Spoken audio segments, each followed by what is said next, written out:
All right, guys, hey, I'm back in the shop. It's a little cooler. Been a bit since I've made a video, but I got a project, a Woodsman's Pal. I don't know if any of you guys have ever seen one. I had to look it up myself. So it's kind of like a small machete, got a hook blade on the back of it, similar to like a cane machete, but I don't know, we're gonna see. But I got this piece of leaf spring here. It's probably close to ½ inch thick on this end, and it tapers down to probably ¼ inch thick on this end. It's more than enough steel here for what I need. But a Woodsman's Pal, I guess that's what we're gonna make. So let me get the forge fired up and we'll throw this in it and see what happens. All right, so the first thing I'm gonna do is I'm gonna squeeze this end down to make a spot where I can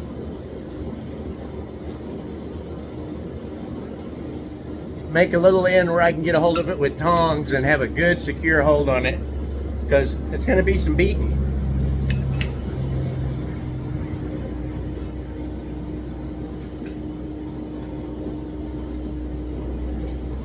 Let's let it get hot.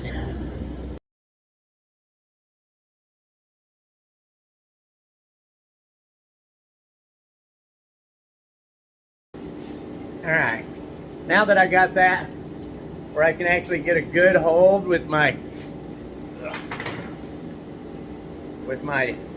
other tongs, I think I'm going to widen this to get a hook hold on it.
All right, I'm gonna call it a day right there. It's not as cool as I thought it was, actually.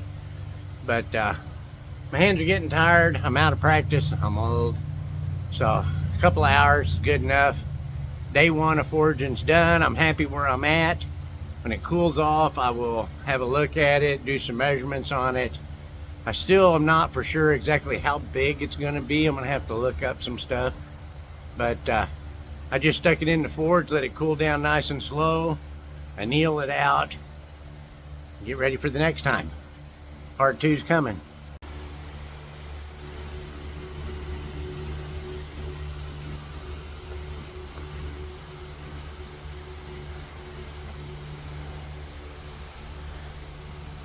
Looking down the throat of the dragon. Okay, so we're back. I guess we'll do day two on the Woodsman's Pal. So I did hit this just a little bit on the grinder because whenever it cooled off and I got to looking at it, I don't know if you can see, you see this little spot right here, a little spot right here. So those inset pieces, what happened is when I was hammering this or whatever, I did that. And at some point in time, it had actually folded over on itself, made a little cold shut. I wanted to make sure it was not anything important. I just hit it on the grinder, just a hair, and you know, I don't know if you can see, but there's nothing there. It's all good. We're ready to do some more forging on it. So I will pull this a little wider because I'm still really thick. I don't know if I'll hammer this hook in after doing that, or I may hammer on it some. I don't know. We'll see exactly what I want to do. But this thing also needs to be really thinned out all the way down. I'd like to actually have a distal taper thinner on this end. All right, but I'm gonna fire up the forge and we'll get it in there and we'll start hitting on it again.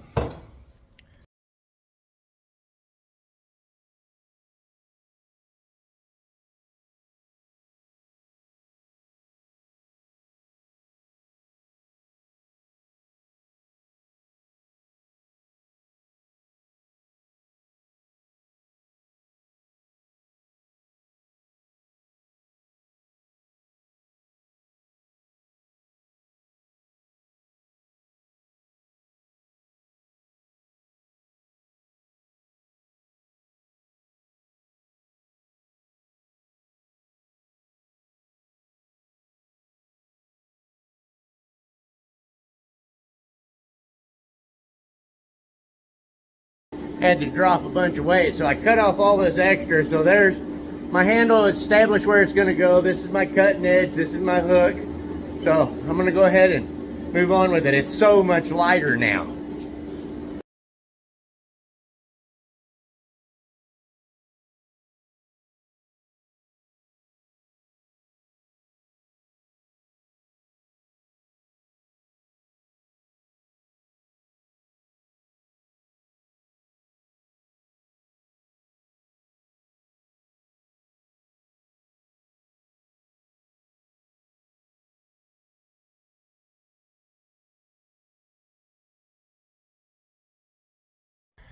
All right, day 2 forging. I think I'm gonna call it a day. I'm hot.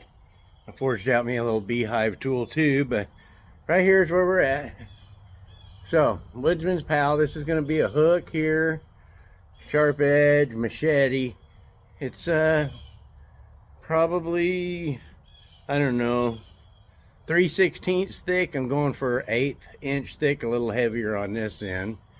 But yeah, so I'm not gonna do a whole bunch. So I did notice whenever I pinched it down right here, can you see right there?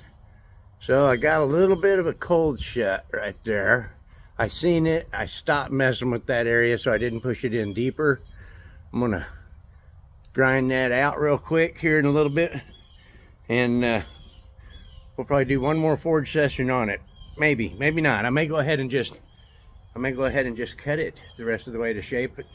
I'm gonna look at some pictures again and see how close I am, because you know, things go. But day 2 in the books.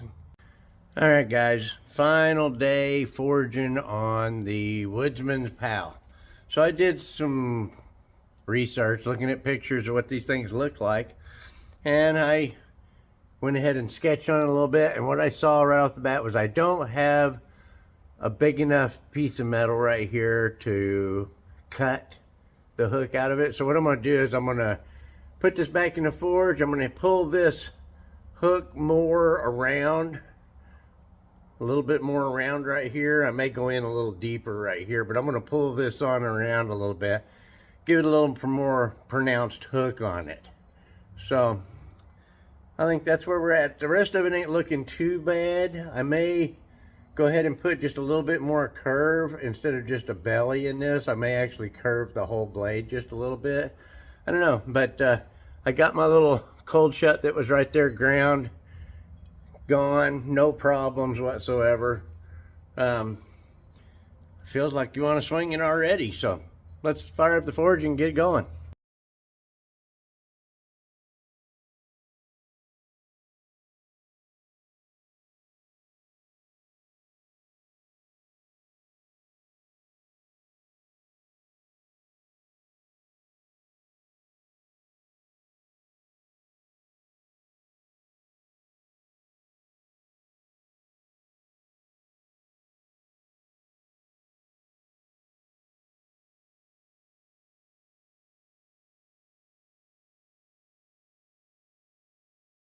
All right, that was the third and final forging session on the Woodsman's Pal.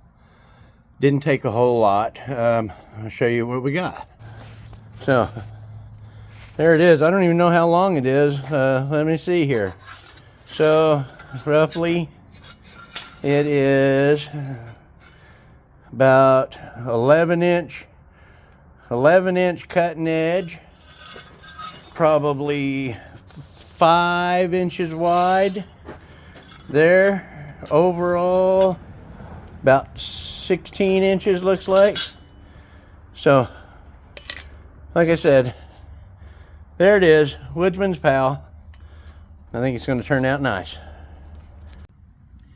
Well guys, let me just go ahead and start out with an apology. So in making this video, somehow I deleted about 5 or 6 videos of the finish work on this. So I know there's a lot missing, but you know, sometimes we just skip through and show the end of the results. So the Woodsman's Pal is finished. I'm very happy with the blade. I'm 50% happy with the sheath. So I'll explain why. So here it is. Woodsman's Pal.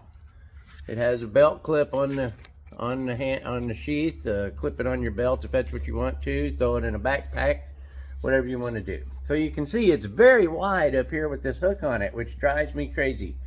So I have a thumb release right here. Oh, I thought, what's better fitting a Woodsman's Pal than a thorn and vine filed on the spine? So thumb release right here, you push, blade comes out.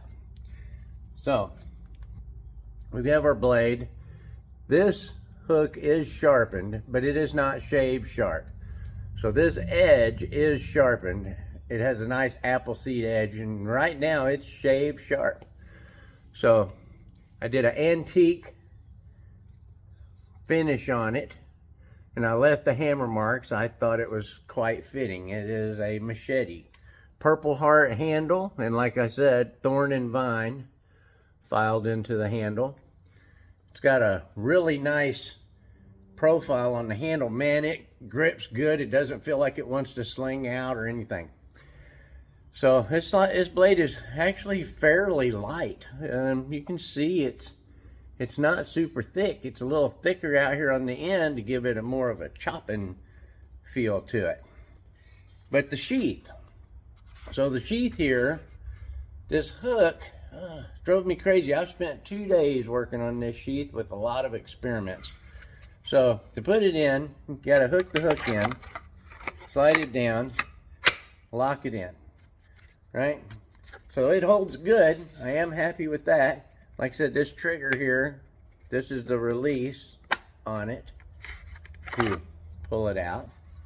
But it is kind of a pain in the butt to lock in. But it seems to be working in easier. So I'm hoping that over time it breaks itself in and gets in easier. So the problem is this hook here, and this is so wide that I would have had to make this really wide over here to get it where this point, let me pull this out.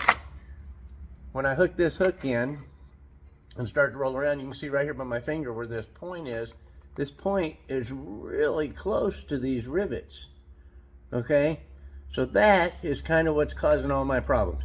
But it's already huge, so I wanted to keep it as small as possible, and I really wasn't thinking. But, you know, hey, it does work. It locks in pretty good. It's not super heavy. So I think it's gonna make a good camp machete, right? I really do. So there it is, all done. The person that it was made for his birthday, I really hope he likes it. I'm sure it's gonna get used and abused. Let's see how it holds up. So there it is, Woodsman's Pal. Thorn and vine, purple heart handle, antique finish, Kydex sheath. Right? On to the next one.